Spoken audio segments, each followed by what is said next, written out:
Hi, ഞാനിതാ കണ്ടോ എൻ്റെ കുഞ്ഞുങ്ങൾക്ക് കൊടുക്കാൻ വേണ്ടി നമ്മുടെ ഇലകളെല്ലാം എടുത്തുകൊണ്ട് വന്ന് ചെറുതായിട്ട് അരിഞ്ഞ് നുറുക്കിയെടുക്കുക. നമ്മുടെ പപ്പായയുടെ ഇല, നമ്മുടെ ബജിച്ചീരയുടെ ഇല, ഇതൊക്കെ ഞാനിങ്ങനെ വളർത്തി വിട്ടിട്ടുണ്ട് അവർക്ക് ഡെയിലി കൊടുക്കാനായിട്ട്. ഇതൊക്കെ ഞാൻ കുഞ്ഞു കുഞ്ഞായിട്ട് അരിഞ്ഞ്, അല്ലെങ്കിൽ അവർ കഴിക്കത്തില്ല, കൂട്ടിനകത്ത് കിടക്കുന്ന കോഴികൾ അരിഞ്ഞ് എല്ലാം കൂടെ മിക്സ് ചെയ്താണ് കൊടുക്കുന്നത്. എന്തൊക്കെ ഇലകളുണ്ടോ എല്ലാം എടുക്കുന്നത്. അതും നമ്മുടെ തീറ്റ, അത് മുട്ടത്തീറ്റയാണ്. അപ്പം അതിൻ്റെ കൂടെ ഞാൻ ചിലപ്പം കുറച്ച് നമ്മുടെ റേഷൻ അരി ചെറുതായിട്ടൊന്ന് തിളപ്പിച്ച് മഞ്ഞൾപ്പൊടിയും കൂടെ ഇട്ട് തിളപ്പിച്ച് അതും കൂടെ കുറച്ച് കൊടുക്കാറുണ്ട്.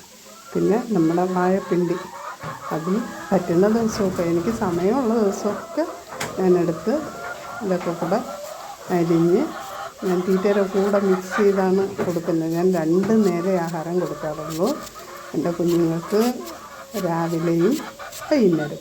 അപ്പം നമുക്ക് എവിടെയെങ്കിലും പോകുന്നെങ്കിലും കുഴപ്പമില്ല, രാവിലെ കൊടുത്തിട്ട് പോയിട്ട് വന്ന് പിന്നെ വൈകുന്നേരം നമുക്ക് കൊടുക്കാം.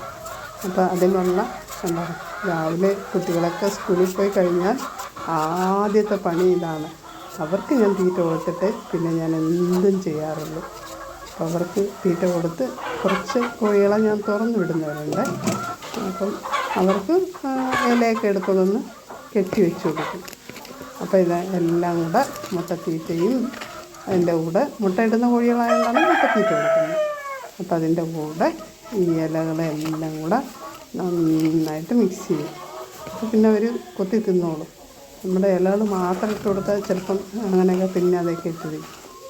എല്ലാം കൂടെ നന്നായിട്ട് കുഴച്ച്, ഇത് കാണുമ്പം തന്നെ അവരുടെ കിടന്ന് വിളിയാണ്.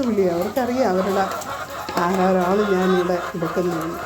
അവർ അടികൂടി.